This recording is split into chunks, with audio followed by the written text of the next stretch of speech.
Selamat datang di Diskursus. Hari ini kita akan membahas sesuatu yang sangat kecil, tapi dampaknya luar biasa besar ya, virus. Seringkali kita hanya mendengar namanya saat ada wabah penyakit, sesuatu yang membawa ketakutan dan kerugian. Gambaran virus sebagai musuh sepertinya sudah melekat kuat. Iya, tapi apakah cerita tentang virus hanya sebatas itu? Justru itu yang menarik untuk kita diskusikan kan? Di satu sisi, memang tidak bisa dipungkiri peran virus sebagai penyebab penyakit yang signifikan sepanjang sejarah. Namun, di sisi lain, ada argumen kuat yang melihat virus punya peran penting, bahkan mungkin krusial dalam ekosistem dan kemajuan teknologi kita. Tepat sekali. Jadi, pertanyaan besar yang akan jadi fokus kita hari ini adalah, apakah virus itu pada dasarnya musuh mutlak kemanusiaan, mengingat rekam jejaknya dalam menyebabkan penyakit dan pandemi dahsyat, atau pandangan sebaliknya lebih akurat, bahwa virus adalah arsitek evolusi dan mitra penting ekosistem, dengan potensi manfaat yang baru mulai kita pahami dan manfaatkan sepenuhnya. Pembahasan kita ini akan didasarkan pada materi sumber yang ada, dan kita akan lihat bagaimana pemahaman detail tentang struktur, terus cara berkembang biak, dan pengelompokan virus menjadi kunci untuk memahami kedua sisi perdebatan ini. Betul, sangat penting memang untuk melihat struktur dan cara kerja virus ini secara mendalam ya. Karena disitulah letak kemampuannya untuk merusak sekaligus potensi untuk dimanfaatkan. Oke, nah saya akan mengambil posisi bahwa bukti kerusakan yang disebabkan virus, terutama penyakit pada manusia, hewan, dan tumbuhan, itu begitu dominan sehingga sulit untuk tidak melihatnya sebagai ancaman utama. Sementara saya akan berargumen bahwa meskipun dampak negatifnya nyata, peran biologis dan potensi manfaat virus, khususnya di bidang bioteknologi, menunjukkan gambaran yang jauh lebih kompleks dan bahkan konstruktif. Mengabaikan sisi ini berarti kita kehilangan pemahaman utuh tentang virus itu sendiri. Baiklah, mari kita mulai dari perspektif saya. Mengapa saya katakan virus itu musuh? Pertama, coba lihat sifat dasarnya. Virus itu bukan sel ya, tidak seperti bakteri atau sel tubuh kita. Mereka adalah partikel biologis super kecil, ukurannya cuma puluhan sampai ratusan nanometer. Wah, butuh mikroskop elektron untuk melihatnya. Yang paling mendasar, virus tidak bisa hidup mandiri. Mereka adalah apa yang disebut parasit obligat intraseluler. Artinya, mereka mutlak harus masuk ke dalam sel makhluk hidup lain, mau itu bakteri, tumbuhan, hewan, manusia, untuk bisa memperbanyak diri. Mereka itu, kasarnya, membajak pabrik sel inang untuk membuat salinan virus baru. Proses pembajakan itu memang inti dari cara kerja virus ya? Dan proses itu seringkali destruktif, terutama melalui apa yang disebut siklus litik. Nah, dalam siklus ini, virus mengambil alih kendali sel, memaksa sel membuat komponen-komponen virus baru, merakitnya, dan akhirnya sel inang itu pecah atau lisis. Iya. Melepaskan ribuan virus baru yang siap menginfeksi sel lain. Ini bukan sekedar mekanisme biologis di buku teks loh. Ini adalah dasar dari banyak penyakit yang kita kenal. Sejarah penuh dengan contohnya. Pandemi COVID-19 yang disebabkan SARS-CoV-2 baru saja mengubah hidup kita semua kan? Sebelum itu ada HIV penyebab AIDS, ada cacar yang dulu sangat mematikan, polio yang melumpuhkan anak-anak, demam berdarah yang dibawa nyamuk Aedes aegypti dari virus denggi, hepatitis yang merusak hati, bahkan flu biasa yang bisa merepotkan.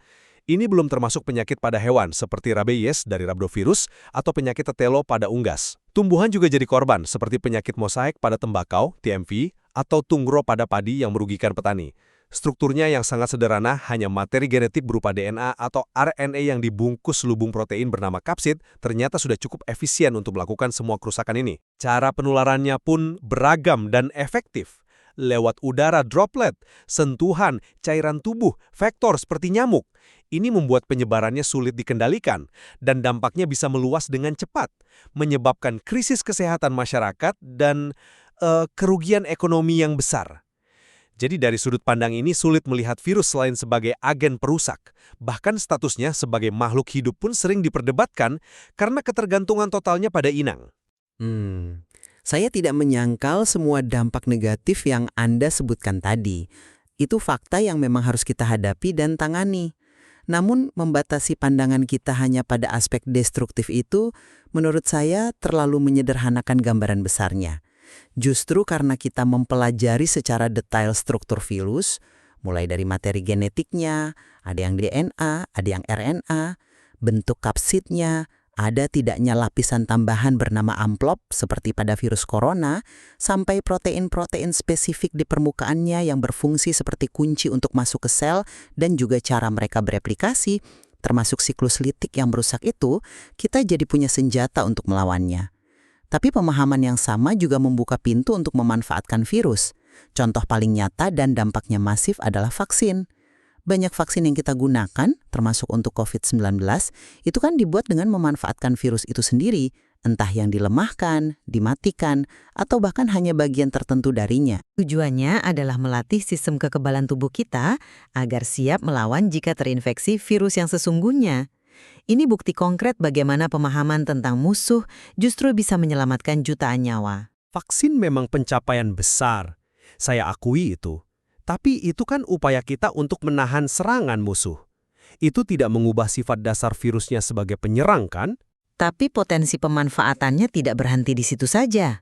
Kemampuan unik virus untuk masuk ke dalam sel dan mengantarkan materi genetiknya sekarang menjadi dasar dari teknologi revolusioner seperti terapi gen.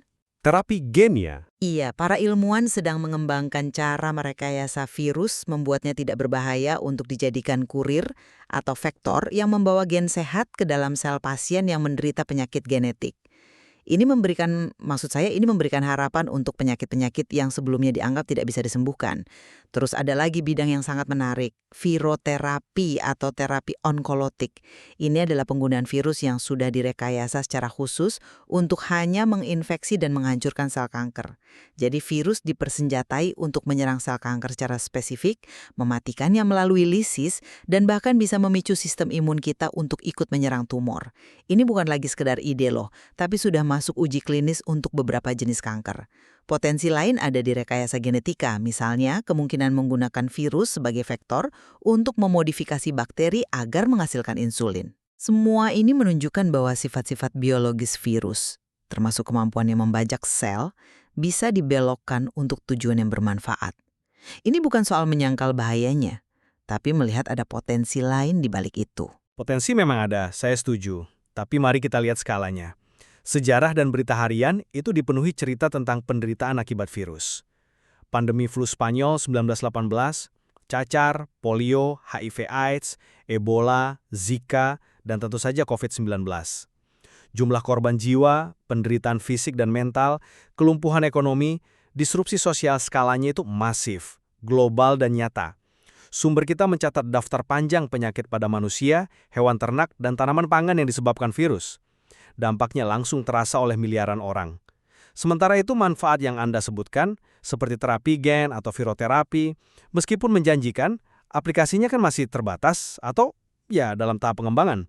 Apakah potensi manfaat di masa depan ini bisa menutupi atau mengimbangi kerusakan nyata yang sudah dan terus terjadi? Rasanya sulit untuk mengatakan skalanya seimbang. Beban penyakit akibat virus terasa jauh lebih berat saat ini. Saya paham argumen soal skala ini, tapi melihatnya harus proporsional juga.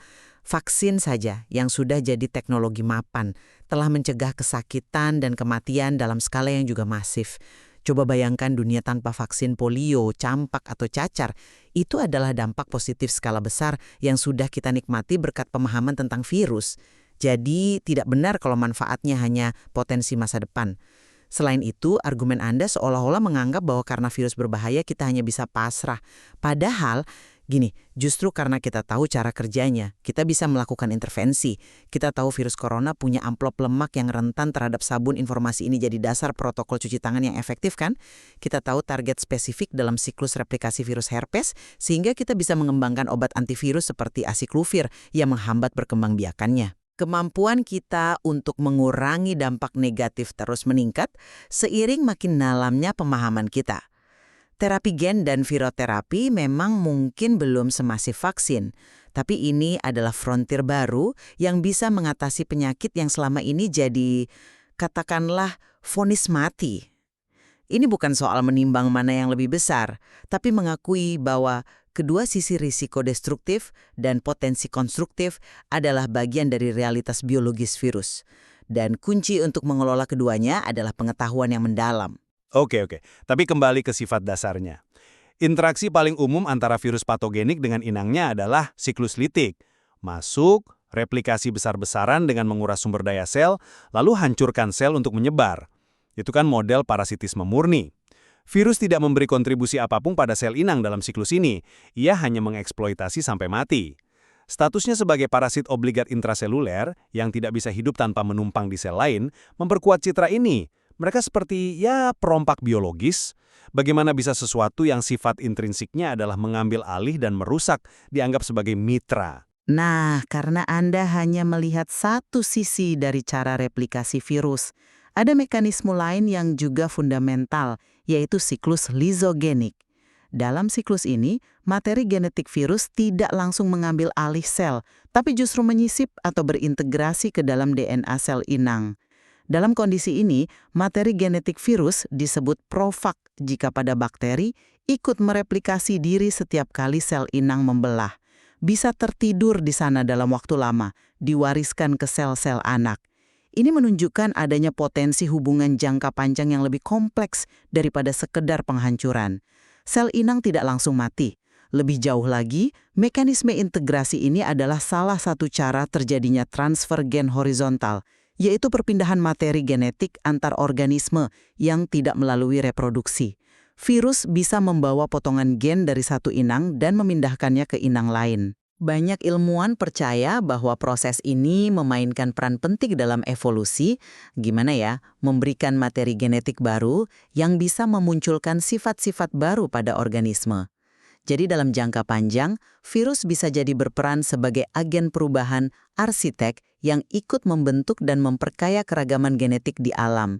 Melihat virus hanya lewat kacamata siklus litik yang destruktif, itu mengabaikan peran potensial yang lebih halus, namun mungkin sama pentingnya dalam dinamika kehidupan di bumi. Argumentasi tentang transfer gen horizontal itu menarik secara teoritis, tapi kembali ke struktur fisiknya. Kesederhanaan ekstrim virus, hanya materi genetik, DNA atau RNA, dan selubung protein, kapsid, kadang ada amplop tambahan. Bukankah ini justru bukti keterbatasan fundamentalnya? Mereka tidak punya mesin selular sendiri untuk metabolisme atau membuat protein, apalagi bereproduksi. Mereka seperti robot biologis minimalis yang diprogram hanya untuk satu hal, membajak sel lain. Ini bukan ciri mitra, tapi ciri ketergantungan total yang eksploitatif. Ketidakmampuan untuk hidup mandiri adalah kelemahan mendasar yang membedakannya dari bentuk kehidupan seluler dan menegaskan statusnya sebagai entitas parasit. Justru disitulah letak keindahan dan potensinya, jika kita melihat dari sudut pandang rekayasa. Justru kesederhanaan itu yang membuatnya menjadi alat yang sangat potensial di tangan para ilmuwan. Karena strukturnya minimalis, kita bisa relatif mudah memodifikasinya. Kemampuannya untuk membawa muatan berupa materi genetik spesifik dalam wadah protein yang stabil, kapsid, ditambah mekanisme infeksinya yang seringkali sangat bertarget artinya, virus tertentu hanya bisa menginfeksi jenis sel tertentu karena perlu kunci protein di permukaan virus yang cocok dengan gembok reseptor di permukaan sel inang. Ibaratnya kayak kunci sama gembok gitu. Ini semua adalah fitur yang sangat dicari dalam bioteknologi presisi. Kita bisa mengosongkan virus dari materi genetik aslinya yang berbahaya, lalu mengisinya dengan gen terapeutik untuk terapi gen. Kita bisa merancang virus agar protein permukaannya hanya mengenali sel kanker, sehingga ia menjadi peluru kendali biologis dalam viroterapi onkolitik. Pemahaman detail tentang klasifikasi virus, apakah materi genetiknya DNA atau RNA, untai tunggal atau ganda, serta bentuk kapsidnya, ada yang seperti bola polihedralik, ikosahedral, ada yang seperti batang helix, ada yang bentuknya kompleks seperti bakteriofag yang mirip wahana pendarat bolan, dan ada tidaknya amplop. Semua ini menjadi informasi krusial untuk merancang vektor atau agen terapeutik yang efektif dan aman. Jadi, apa yang Anda lihat sebagai kelemahan atau keterbatasan, saya lihat sebagai fitur unggulan yang bisa kita manfaatkan secara cerdas berkat pemahaman ilmiah yang kita miliki.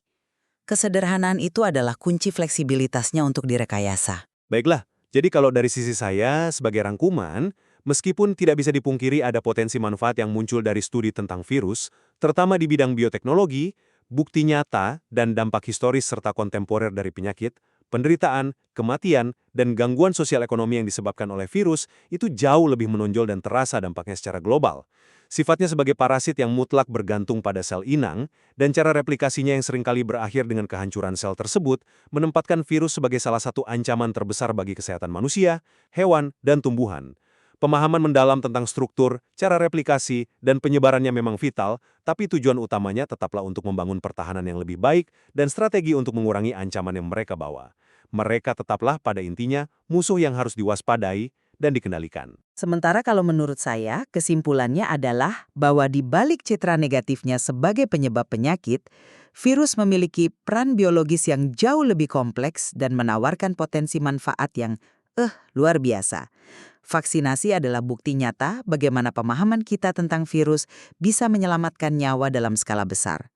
Terapi gen, viroterapi, dan kemungkinan perannya dalam evolusi melalui transfer gen menunjukkan bahwa virus bukan sekedar agen perusak. Mereka adalah bagian integral dari biosfer dengan interaksi yang bisa bersifat destruktif maupun konstruktif. Oleh karena itu, pandangan yang seimbang mutlak diperlukan. Pemahaman ilmiah yang rinci mengenai klasifikasi DNA vs RNA, struktur kapsid, envelop, protein reseptor, dan siklus replikasi litik dan lisogenik adalah kunci ganda, kunci untuk mengelola risiko penyakit yang ditimbulkannya, sekaligus kunci untuk membuka dan memanfaatkan potensi positifnya demi kemajuan ilmu pengetahuan, kedokteran, dan kesejahteraan di masa depan. Menganggapnya hanya musuh berarti menutup mata terhadap potensi besar ini. Ya, jelas sekali bahwa topik tentang virus ini penuh dengan nuansa dan kompleksitas ya. Diskusi kita hari ini telah mencoba menyajikan dua perspektif yang cukup berlawanan, namun keduanya berakar pada data dan informasi dari materi sumber yang kita kaji bersama. Ini menunjukkan betapa interpretasi terhadap fakta biologis bisa mengarah pada kesimpulan yang berbeda mengenai peran dan signifikansi virus. Memang benar. Dan tentu saja masih banyak aspek lain yang belum tersentuh. Misalnya peran virus dalam ekosistem laut, interaksinya dengan mikrobioma, atau evolusi virus itu sendiri. Materi yang kita punya pun sebenarnya masih bisa digali lebih dalam lagi untuk pemahaman yang lebih utuh. Semoga pembahasan kita kali ini bisa memicu pendengar untuk melihat virus tidak hanya dari satu sisi saja, tetapi menghargai kompleksitas entitas biologis yang terus menantang sekaligus mempesona ini.